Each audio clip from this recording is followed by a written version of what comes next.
Hi, how are you? Olá, nono ano, tudo bem com vocês? Sejam bem-vindos a mais uma aula de língua inglesa. E na nossa aula de hoje, nós vamos dar sequência nos nossos estudos, primeiramente, lá no livro de atividades de língua inglesa, certo? Então, eu gostaria que vocês pegassem comigo, lá na page 12, na página 12 do livro de atividades, onde nós vamos corrigir alguns exercícios que foram propostos como homework para vocês, ok? O primeiro exercício que nós vamos ver, então, é o exercise number 1. Este exercício, ele pedia para que nós associássemos os 3 poderes do governo brasileiro de acordo com a sua definição. Aqui, com certeza, vocês conseguiram realizar, porque era uma atividade simples. Nós já tínhamos falado sobre isso anteriormente, tá? Então, só para nós vermos como que ficou a resolução do exercício. Match the 3 branches of the Brazilian government to their definitions. Então, associe os 3 poderes do governo brasileiro às suas definições. Judicial. Responsible for dealing with all legal cases involving the government, resolving conflicts between citizens and the state. Então, judicial, o poder judiciário, responsável por lidar com todos os casos legais envolvendo o governo, resolvendo conflitos entre os cidadãos e o Estado. B. Executive, responsible for making sure laws are carried out and for managing the affairs of a nation or state. Então, o poder executivo, responsável por ter certeza que as leis estão sendo cumpridas e por gerenciar os assuntos da nação ou do Estado. E legislative represents the Brazilian people and has the power to create and approve laws. O legislativo representa as pessoas brasileiras e tem o poder de criar e aprovar leis. Certo, pessoal? Então, confiram aí se vocês haviam feito certinho o exercício. Dando sequência, nós ainda tínhamos uma word snake, né, que é este exercício número 2. Word snake é como se fosse uma palavra cobra, né? Então, nós temos todas as palavras emendadas e nós tínhamos que separar de acordo com os political occupations, de acordo com os cargos políticos. Então, o exercício dizia: divide the word snake into political occupations. Então, divida a palavra, né, a cobra de palavras, a sequência de palavras, em ocupações, em cargos políticos.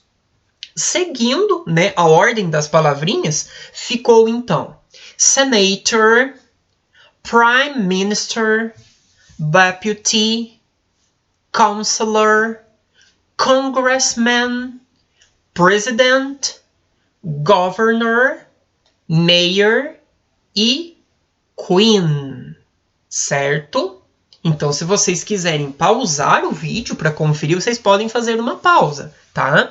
Então, ficou ali, ó, senator, senador, prime minister, primeiro-ministro, deputy, deputado, councillor, vereador, congressman, que é o membro do Congresso, president, presidente, governor, o governador, mayor, prefeito e queen, rainha, certo? Então, confiram aí, pessoal, se ficou certinho a separação, se ficou certa a separação que vocês fizeram, ok? Dando sequência, pessoal, nós vamos agora lá na página 15, na page 15, exercise 11, o exercício 11. O exercício 11, ele é sobre o uso dos verbos modais que nós estamos estudando, pessoal, certo? Os verbos modais nós já havíamos feito alguns exercícios, já corrigi outros, e este exercício 11 da page 15 nós vamos fazer juntos. O que o exercício pede? Olha lá comigo. Rewrite the sentences with the appropriate modal verb, replacing the expressions in bold. Então, reescreva as sentenças com os verbos modais apropriados, substituindo as expressões em negrito. Ou seja, nós temos que pegar o sentido que está em negrito na frase que está lá na apostila e nós temos que trocar por um dos verbos modais que nós estudamos. Então, olha lá na letter A. A candidate needs to be Brazilian to run for a public office in Brazil. Então, um candidato precisa ser brasileiro para concorrer a um cargo público no Brasil. Então, neste caso, nós estamos falando de algo que é lei. Para que você concorra a um cargo político, você deve ser brasileiro. Então, o verbo modal que nós usamos neste caso é o tem que é o verbo have to. Só que como vocês estão observando ali na resposta que eu já coloquei para vocês, como nós estamos falando no singular de um candidato apenas, nós trocamos o have por has. Então, por isso fica has to be Brazilian. Ok? Então, tem que reescrever a frase, pessoal. Vocês vão substituir o que estava em negrito pela mesma opção que eu estou explicando e colocando para vocês aqui. B. In my opinion, a candidate needs to have an administration degree. Na minha opinião, o candidato precisa ter uma formação em administração. Neste caso, vocês estão vendo que eu coloquei duas opções ali. Por quê? Se trata da minha opinião. Só que pode ser a minha opinião no sentido do should, que a gente já aprendeu, ou então com o uso do must. Se eu considerar que, na minha opinião, é muito importante que o candidato tenha uma formação em administração. Se eu quero dizer que é muito importante, na minha opinião, must. Se eu quero dizer que ele apenas deveria ter, should. Então, aqui vocês podem usar um dos dois. C. It's a moral duty to have a clean record to be a candidate. Então, é uma regra moral, né, ter a ficha limpa para ser um candidato. Então, neste caso aqui, a gente faz uma alteraçãozinha ali no começo da frase, né, porque é uma regra moral. Então, a gente pode dizer, as pessoas devem ter uma ficha limpa para serem um candidato. Né? Então, people should have a clean record. Ou então, eu posso usar ali o ought to, que tem o mesmo sentido do should. Né? Também é opcional. Os dois têm o mesmo uso, o mesmo sentido. Porque, na minha opinião, né, pelo que eu estou dizendo ali, é uma regra moral, né, também é um conselho. Qual que é a ideia que a gente tem? Deve ter uma ficha limpa, mas nós sabemos que não são todas as pessoas que seguem as regras morais. Não é mesmo? Então, pode ser people should ou people ought to. Depois, na letter D, to run for presidency, it's mandatory for a candidate to be at least 35 years old. Então, para candidatar-se à presidência, é obrigatório para o candidato ter ao menos 35 anos de idade. Então, nós novamente estamos falando de uma lei. O candidato tem que ter ao menos, né? Então é por lei. Neste caso, nós usamos o have to. Só que como nós estamos falando de um candidato, novamente nós trocamos o have to por has to. E na letter E, candidates have the possibility to run in the elections even if they already have a political occupation. Os candidatos, né, tem uma possibilidade. Quando nós estamos falando aqui dessa possibilidade, pessoal, pode ser uma possibilidade fraca de se acontecer. E como nós havíamos estudado, quando falamos de possibilidades, eu posso usar qualquer um destes três verbos modais que estão aparecendo. Candidates might run, candidates may run, ou candidates can run. Então, neste caso, qualquer um dos três pode ser utilizado. Os candidatos podem correr às eleições, né, a candidatar-se a ser um candidato, né, das eleições, né, concorrer à eleição, mesmo que eles já tenham uma ocupação ou um cargo político, certo? Então é isso, pessoal. Completem ali as frases, reescrevendo-as de acordo com os verbos modais que eu coloquei ali para vocês para facilitar a correção, ok? Dando sequência, o exercise 13, o exercício 13 da página 16, da page 16, ele também havia ido para tarefa de casa, como uma tarefa de casa para vocês. Write negative sentences based on the information in parentheses. Ali tinha essa palavrinha que fazia toda a diferença. São sentenças negativas. Então, todos os verbos modais tinham que vir na forma negativa, de acordo com o que estava entre parênteses. Olha lá na letter A. Politicians shouldn't earn so much money. Os políticos não deveriam ganhar tanto dinheiro. Estava até entre parênteses, é na minha opinião. Então, in my opinion, nós usamos o should e na negativa, shouldn't. B. I believe politicians' finances mustn't be protected by law. It's very important to me. Então, eu acredito que as finanças dos políticos não deveriam ser protegidas por lei. Então, nesta frase, eu estou falando de algo que é muito importante para mim. Algo que é muito importante para mim, must. Como a frase é negativa, mustn't. C. Politicians might not be reelected if people are unhappy with their administration. Então, os políticos não deveriam ser reeleitos se as pessoas estão infelizes com a administração deles, né? Neste caso, it's not likely to happen. Então, não é provável de acontecer, né? Então, é uma possibilidade bem fraca. Neste caso, might not, porque não há forma abreviada de might com o not, ok? D.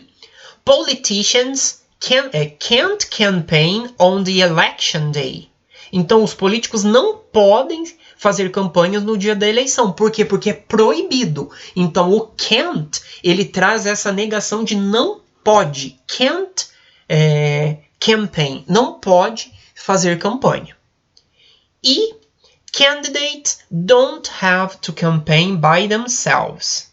Então, os candidatos não têm que fazer as campanhas eles mesmos, né? Sozinhos. Então, eles podem ter outras pessoas para fazer a campanha para eles. Olha lá na frente. It's possible, but not obligatory. Então, é possível, mas não é algo obrigatório, tá? Então, por isso que a gente usa o don't have to.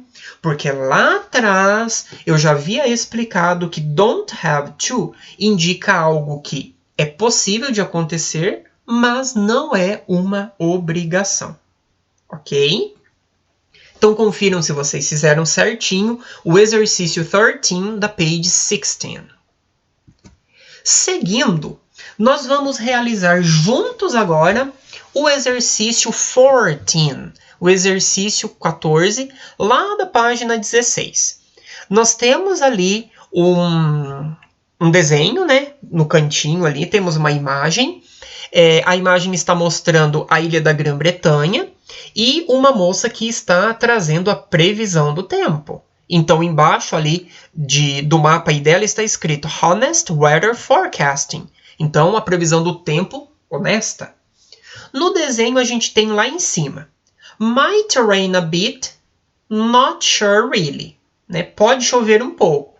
Não tem muita certeza. No meio, don't know, não sei. Sorry, né? Desculpa. E o último lá embaixo, not a clue, nenhum palpite. Certo? Então, ela está meio perdida ali na previsão do tempo. Lá, nós temos no exercício 14, que é um exercício de vestibular, o seguinte. By reading the weather forecast, it is correct to affirm that. Lendo a previsão do tempo, né? É correto afirmar que A. It could rain in the northern part of the island. Pode chover na parte norte da ilha. B. It's going to rain all over the island. Vai chover por toda a ilha. C. It is springtime all over the island. É primavera por toda a ilha. D. It is warmer and drier in the south of the island. Está mais quente e mais seco no sul da ilha. Ou it's fairly cold in the center of the island. Está bastante frio no centro da ilha. Se nós analisarmos o sentido ali que as afirmações estão passando para a gente, a alternativa correta é a letra A. Pode chover na parte norte da ilha, porque é aquela possibilidade fraca que eu expliquei no exercício anterior. Olha lá, might rain a bit. Pode chover um pouco, não tenho certeza, né? E depois a letra B está falando que vai chover por toda a ilha. Não tem nenhum lugar dizendo isso. Também não tem nenhum lugar dizendo que é primavera por toda a ilha. E também não está dizendo que é mais quente ou está mais seco no sul da ilha, né? Inclusive, ela disse ali que ela não tem palpite nenhum. E por último, está falando que está bastante frio no centro da ilha. No centro da ilha, ela disse ali o sorry, desculpe, né? Então ela não teve palpite nenhum. A alternativa correta, então, é a letra A. It could rain in the northern part of the island. Pode chover na parte norte da ilha, ok? E o outro exercício, pessoal, eu vou corrigir com vocês, porque havia ido como uma tarefa de casa esse exercício, tá? Este exercício 15, o exercício 15, também é um exercício de vestibular, é um exercício da Unesp. Eles colocaram ali um texto, né? Tem um textinho, e nós temos ali um parágrafo onde eles retiraram uma frase do texto. Então, no trecho do segundo parágrafo, all GM foods should be assessed before being allowed on the market, né? Então, seria todas as comidas geneticamente modificadas deveriam ser avaliadas antes de serem permitidas, né, levadas ao supermercado. Então, está destacado o verbo modal should. E o exercício pede assim, ó. O termo em destaque pode ser corretamente substituído sem alteração de sentido por. Ou seja, pessoal, se vocês recorreram lá atrás àquela tabelinha que nós estudamos, se vocês prestaram atenção, qual que é o outro verbo modal destas opções que tem o mesmo sentido que o should? O verbo ought to, da letra D. Os dois têm o mesmo sentido, porque eles são utilizados quando nós passamos um conselho ou uma recomendação para alguém, né? Quando nós transmitimos uma opinião. Então, a resposta correta, a alternativa correta, letter D. Ought to is the same of should. O ought to é o mesmo que o should. Certo, pessoal? Então é isso. A nossa aula de hoje vai ficando por aqui. Eu espero que vocês tenham feito todos os exercícios, espero que vocês façam os exercícios que forem propostos e nós nos vemos na próxima aula. Bye, bye!